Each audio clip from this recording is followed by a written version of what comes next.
इस्लामाबाद पाकिस्तान तहरीक इंसाफ़ जे अॻवान शेर अफ़ज़ल मुरवत चयो आहे त मां ऐं अली अमीन गंडापुर डी चौक वञी एहतिजाज करण जे हक़ में न हुयासीं। हुन जो त अली अमीन चाहियो थे त कारकुन कलसुम अस्पताल खां अॻियां न वधनि, पर PTI कारकुन डी चौक वञण लाइ ज़िद ते हुया।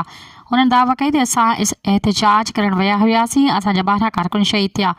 गोलियुनि जो असां वटि कहिड़ो इलाज थी सघे थो। यादि रहे त गुज़िर राति देर सां पाकिस्तान तहरीक इंसाफ़ इस्लामाबाद में एहतिजाज करण जो ऐलान करे छॾियो हो। PTI तर्जुमान चयो त हुकूमती मनसूबे जे तहत तहरीक इंसाफ़ जे पुरमन एहतिजाज खे फ़िलहाल मुलतवी करण जो ऐलान कयो वञे थो। तर्जुमान चयो हो त PTI बानी इमरान ख़ान जी हिदायतुनि जी रोशनी आईंदा जे लाइ तय अमल ते तय कयो वेंदो। मज़ीद ख़बरनि ऐं तफ़सीलात लाइ विज़िट कयो असांजी वेबसाइट www.awamiNewsHD.com ऐं ॾिसंदा रहो अवामी न्यूज़ HD।